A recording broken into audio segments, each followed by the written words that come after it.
Hi friends, welcome to my channel.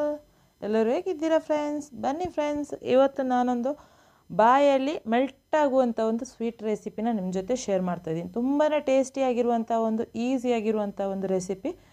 ಇದನ್ನು ನೀವು ಮನೆಯಲ್ಲಿ ಒಂದು 4-5 ಇಂಗ್ರೀಡಿಯೆಂಟ್ಸ್ ಇದ್ದರೆ ಸಾಕು. ಮನೆಯಲ್ಲಿರುವಂಥ ಇಂಗ್ರೀಡಿಯೆಂಟ್ಸನ್ನ ಹಾಕ್ಕೊಂಡು ಮಾಡ್ಕೋಬೋದು. ತುಂಬಾ ಚೆನ್ನಾಗಿರುವಂಥ ಸಿಂಪಲ್ ಆಗಿರೋ ರೆಸಿಪಿ.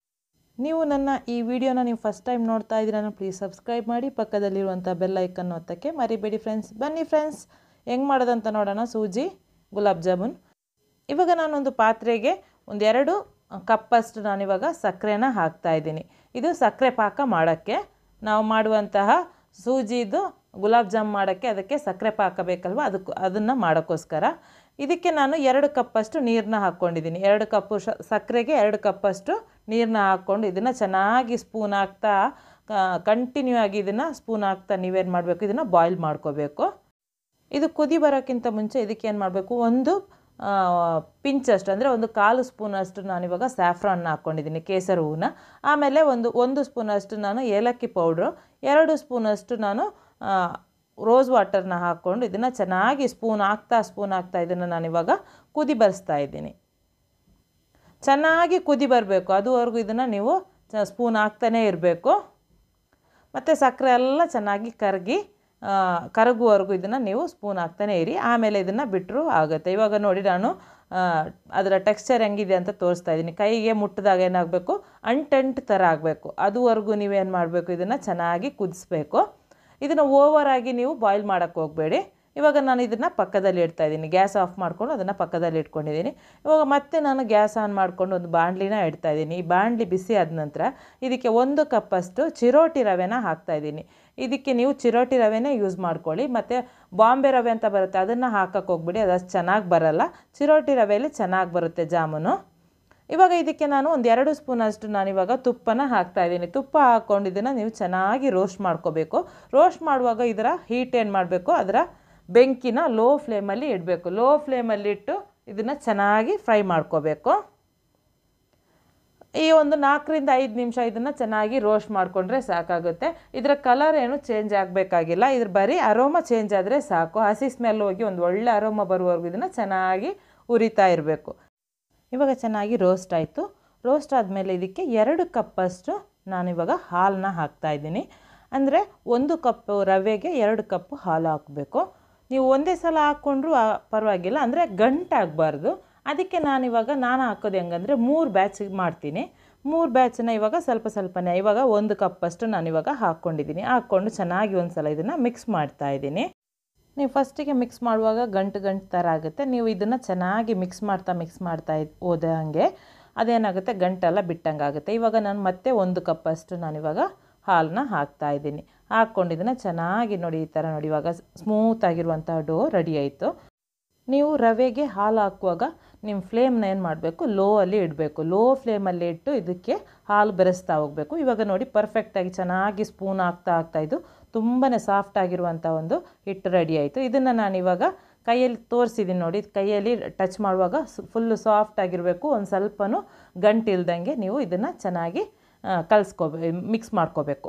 ಇವಾಗ ನಾನು ಇದು ಏನು ಮಾಡ್ತಾಯಿದ್ದೀನಿ ಅಂದರೆ, ಇದನ್ನು ಒಂದು ತಟ್ಟೆಗೆ ಹಾಕ್ತಾಯಿದ್ದೀನಿ. ಗ್ಯಾಸ್ ಆಫ್ ಮಾಡ್ಕೊಂಡು ಇವಾಗ ನಾನು ಇದನ್ನು ತಟ್ಟೆಗೆ ಹಾಕ್ತಾಯಿದ್ದೀನಿ. ಒಂದು ಸ್ವಲ್ಪ ಕೈಯಲ್ಲಿ ನೀವು ಮುಟ್ಟುವಷ್ಟು ಬಿಸಿ ಇದ್ದರೆ ಸಾಕು. ಇದನ್ನು ಬಿಸಿ ಇರುವಾಗನೇ ಏನು ಮಾಡಬೇಕು, ಕೈಯಲ್ಲಿ ಚೆನ್ನಾಗಿ ಅದನ್ನು ಇಸ್ಕಬೇಕು. ಅಂದರೆ ಇದನ್ನು ಚೆನ್ನಾಗಿ ನೀವು ಸ್ಮ್ಯಾಶ್ ಮಾಡ್ಕೋಬೇಕು. ಅದು ಫುಲ್ಲು ಒಂದು ಸ್ವಲ್ಪನೂ ಗಂಟು ಇಲ್ದಂಗೆ ಇದನ್ನು ಅಂಟು ಬರುವವರೆಗೂ ಇದನ್ನು ಚೆನ್ನಾಗಿ ಈ ಥರ ಮಿಕ್ಸ್ ಮಾಡ್ತಾನೇ ಇರಬೇಕು. ನೀವು ಈ ಹಿಟ್ಟನ್ನು ಎಷ್ಟು ಚೆನ್ನಾಗಿ ನಾದಿ ಸಾಫ್ಟು ಮಾಡ್ತೀರಾ ಅಷ್ಟು ಚೆನ್ನಾಗಿ ಗುಲಾಬ್ ಜಾಮೂನ್ ಬರುತ್ತೆ. ಅಂದರೆ ನೀವು ಜಾಸ್ತಿ ಹೊತ್ತು ಒಂದು 5-6 ನಿಮಿಷ ಚೆನ್ನಾಗಿ ಇದೇ ಥರ ನಾದ್ತಾ ಸಾಫ್ಟ್ ಅಂಟಾಗುವವರೆಗೂ ಈ ಥರ ಮಾಡಿಕೊಂಡ್ರೆ, ಹಿಟ್ಟು ಥರ ಮಾಡಿಕೊಂಡ್ರೆ ಅದು ಕರೆಕ್ಟಾಗಿರುವಂಥ ಗುಲಾಬ್ ಜಾಮೂನ್ ರೆಡಿ ಆಗುತ್ತೆ. ಇವಾಗ ನೋಡಿ, ನಾನು ಸಾಫ್ಟಾಗಿರುವಂತಹ ಹಿಟ್ಟನ್ನ ರೆಡಿ ಮಾಡ್ಕೊಂಡಿದ್ದೀನಿ ನೋಡಿ. ಗುಲಾಬ್ ಜಾಮೂನ್ ಡೋ ರೆಡಿ ಆಯಿತು. ಇವಾಗ ನಾನು ಇದರಿಂದ ಸ್ವಲ್ಪ ಸಣ್ಣ ಗಾತ್ರದ ನಾನು ಉಂಡೆಗಳನ್ನ ಮಾಡ್ತಾಯಿದ್ದೀನಿ ನೋಡಿ. ಇದು ಅಂದರೆ ನಾವು ಉಂಡೆ ಮಾಡುವಾಗ ಒಡೆದಂಗೆ ಆಗಲ್ಲ, ಕ್ರ್ಯಾಕ್ ಬೀಳಲ್ಲ. ನಾವು ಇದು ರವೆ ಯೂಸ್ ಮಾಡ್ಕೊಂಡಿದ್ದೀವಲ್ಲ, ಚೆನ್ನಾಗಿರುವಂಥ ಒಂದು ಉಂಡೆಗಳು ಬರುತ್ತೆ, ಕರೆಕ್ಟಾಗಿ ಪರ್ಫೆಕ್ಟಾಗಿರುವಂಥ ಮಾಡಿಕೊಂಡು. ಈ ಉಂಡೆಗಳನ್ನ ಮಾಡ್ಕೊಂಡು ನೀವು ಒಂದು ಸ್ವಲ್ಪ ಫ್ಲ್ಯಾಟ್ ಮಾಡ್ಕೋಬೇಕು. ಅಂದರೆ ಇದು ರವೆಯಿಂದ ಮಾಡುವಂಥ ಗುಲಾಬ್ ಜಾಮೂನ್ ಅಲ್ವಾ, ಅದಕ್ಕೋಸ್ಕರ ಇದನ್ನು ಒಂದು ಸ್ವಲ್ಪ ಫ್ಲ್ಯಾಟ್ ಮಾಡ್ಕೊಳ್ಳಿ. ಜಾಸ್ತಿ ಅಲ್ಲ, ಒಂದು ಸ್ವಲ್ಪ ಒತ್ತಿದ್ರೆ ಸಾಕು. ಆ ಥರ ಮಾಡಿಕೊಂಡು ನೀವು ಇದನ್ನು ಗುಲಾಬ್ ಜಾಮೂನ್ ಮಾಡ್ಕೋಬೇಕು. ಇದನ್ನು ನೀವು ಡೀಪ್ ಫ್ರೈ ಮಾಡ್ಕೊಳ್ಳಿ.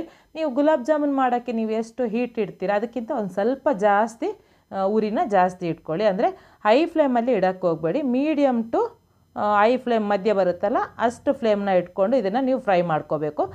ಒಂದು ಸಲ ಹಾಕಿ ಅದು ಮೇಲ್ಗಡೆ ತೇಳುವವರೆಗೂ ನೀವೇನು ಮಾಡಬೇಕು, ಮೀಡಿಯಮ್ ಫ್ಲೇಮಲ್ಲಿ ಇಟ್ಕೊಂಡು ಆಮೇಲೆ ನೀವು ಅದು ಒಂದು ಸ್ವಲ್ಪ ಮೇಲ್ಗಡೆ ಬಂದ ನಂತರ ಅದನ್ನು ಲೋ ಫ್ಲೇಮಲ್ಲಿಟ್ಟು ಫ್ರೈ ಮಾಡ್ಕೋಬೇಕು. ಅಂದರೆ ಒಳಗಡೆ ಎಲ್ಲ ಹಸಿ ಇರಬಾರ್ದಲ್ವ ನಾವು ಮಾಡಿರುವಂಥ ಗುಲಾಬ್ ಜಾಮೂನು, ಅದಕ್ಕೆ ಒಳಗಡೆ ಎಲ್ಲ ಚೆನ್ನಾಗಿ ಬೇಯಬೇಕಂದ್ರೆ ಇದನ್ನು ನೀವು ಲೋ ಫ್ಲೇಮಲ್ಲಿ ಇಟ್ಟು ಇದನ್ನು ಚೆನ್ನಾಗಿ ಫ್ರೈ ಮಾಡ್ಕೋಬೇಕು. ಗೋಲ್ಡನ್ ಬ್ರೌನ್ ಬರುವವರೆಗೂ ಇದನ್ನು ಫ್ರೈ ಮಾಡ್ಕೊಳ್ಳಿ. ನೀವು ಇದು ಮಾಡುವಾಗ ರೌಂಡಾಗಿ ಮಾಡಿದ್ರೆ ಒಳಗಡೆ ಬೇಯಲ್ಲ, ಬೇಗನೆ ಫ್ರೈ ಆಗಲ್ಲ ಆಯಿಲಲ್ಲಿ. ಅದಕ್ಕೆ ಒಂದು ಸ್ವಲ್ಪ ಫ್ಲ್ಯಾಟಾಗಿ ಮಾಡಿಕೊಂಡ್ರೆ ಈ ಜಾಮೂನ್ನ, ರವೆ ಜಾಮೂನ್ನ ನೀವೇನಾಗುತ್ತೆ ಅಂದರೆ ಬೇಗ ಒಳಗಡೆ ಎಲ್ಲ ಕರೆಕ್ಟಾಗಿ ಬೆಂದು ಪರ್ಫೆಕ್ಟ್ ಆಗಿರುವಂಥ ಒಂದು ಸಾಫ್ಟ್ ಆಗಿರುವಂಥ ಸ್ಪಂಜಿ ಟೈಪಲ್ಲಿ ಗುಲಾಬ್ ಜಾಮೂನ್ ರೆಡಿ ಆಗುತ್ತೆ. ಫ್ರೈ ಮಾಡಿರುವಂಥ ಬಾಲ್ಸ್ ಅಂದರೆ ಜಾಮೂನ್ ಬಾಲ್ಸನ್ನ ನಾನಿವಾಗ ಸಕ್ಕರೆ ಪಾಕಕ್ಕೆ ಹಾಕ್ತಾಯಿದ್ದೀನಿ. ಸಕ್ಕರೆ ಪಾಕ ಜಾಸ್ತಿ ಹೀಟ್ ಇರಬಾರ್ದು, ಅಂದರೆ ಬಿಸಿ ಇರಬಾರ್ದು, ಸ್ವಲ್ಪ ತಣ್ಣಗಾಗಿರಬೇಕು ಆವಾಗ ಹಾಕ್ಕೊಳ್ಳಿ. ಅಂದರೆ ಜಾಸ್ತಿ ಬಿಸಿ ಇರುವಾಗ ಹಾಕ್ಕೊಂಡ್ರೆ ಅದೇನಾಗುತ್ತೆ, ಒಂದು ಸ್ವಲ್ಪ ಜಾಸ್ತಿ ಸಾಫ್ಟ್ ಆಗಿಬಿಡುತ್ತೆ. ನಿಮಗೆ ಮೇಲ್ಗಡೆ ಒಂದು ಸ್ವಲ್ಪ ಹಾರ್ಡಾಗಿ ಒಳಗಡೆ ಸಾಫ್ಟಾಗಿ ಇರಬೇಕಂದ್ರೆ ಇದನ್ನು ಒಂದು ಸ್ವಲ್ಪ ತಣ್ಣಗಾಗಿರುವಂತಹ ಪಾಕಕ್ಕೆ ಹಾಕ್ಕೊಳ್ಳಿ. ಹಾಕ್ಕೊಂಡು ಇದನ್ನು 3 ಗಂಟೆ ಇದನ್ನು ರೆಸ್ಟಿಗೆ ಬಿಡಬೇಕು. ಅಂದರೆ 3 ಗಂಟೆ ನೀವು ಇದನ್ನು ಪಕ್ಕದಲ್ಲಿ ಇಡಬೇಕು. ಅಂದರೆ ಆವಾಗ ಎಲ್ಲ ಶುಗರ್ ಸಿರಪ್ಪಲ್ಲಿ ಏನಾಗುತ್ತೆ, ಸಕ್ಕರೆ ಪಾಕೆಲ್ಲ ಎಳ್ಕೊಳ್ಳುತ್ತೆ ಈ ಜಾಮೂನ್ ಒಳಗಡೆ. ತುಂಬಾ ಸಾಫ್ಟ್ ಆಗಿರುವಂಥ ಒಂದು ಜ್ಯೂಸಿಯಾಗಿರುವ ರವಾ ಗುಲಾಬ್ ಜಾಮೂನ್ ರೆಡಿ ಆಗುತ್ತೆ. ತುಂಬಾ ಈಸಿಯಾಗಿದೆ. ಮನೆಯಲ್ಲಿರುವಂತಹ 4 ಇಂಗ್ರೀಡಿಯೆಂಟ್ಸ್ ಇದ್ದರೆ ಸಾಕು, ಈಸಿಯಾಗಿ ಮನೆಯಲ್ಲಿ ಮಾಡ್ಕೋಬೋದು. ತುಂಬಾ ಚೆನ್ನಾಗಿರುತ್ತೆ. ನೀವು ಮನೇಲಿ ಇದನ್ನು ಟ್ರೈ ಮಾಡಿ ಹೆಂಗಾಯಿತು ಅಂತ ನನಗೆ ಕಮೆಂಟ್ ಬಾಕ್ಸಲ್ಲಿ ಒಂದು ಕಮೆಂಟ್ ಹಾಕಿ. ಹಾಗೆಯೇ ಈ ವಿಡಿಯೋಗೊಂದು ಲೈಕ್ ಕೊಡಲಿಕ್ಕಂತೂ ಮರಿಬೇಡಿ ಫ್ರೆಂಡ್ಸ್. ಈ ವಿಡಿಯೋನ ನಿಮ್ಮ ಫ್ಯಾಮಿಲಿ, ಫ್ರೆಂಡ್ಸ್, ರಿಲೇಟಿವ್ಸ್ಗೆ ಎಲ್ಲರಿಗೂ ಶೇರ್ ಮಾಡಿ. ನೆಕ್ಸ್ಟ್ ನಾನು ಹೊಸ ರೆಸಿಪಿಯೊಂದಿಗೆ ಹೊಸ ವಿಡಿಯೋ ಜೊತೆ ಬರ್ತೀನಿ ಫ್ರೆಂಡ್ಸ್. ಬಾಯ್.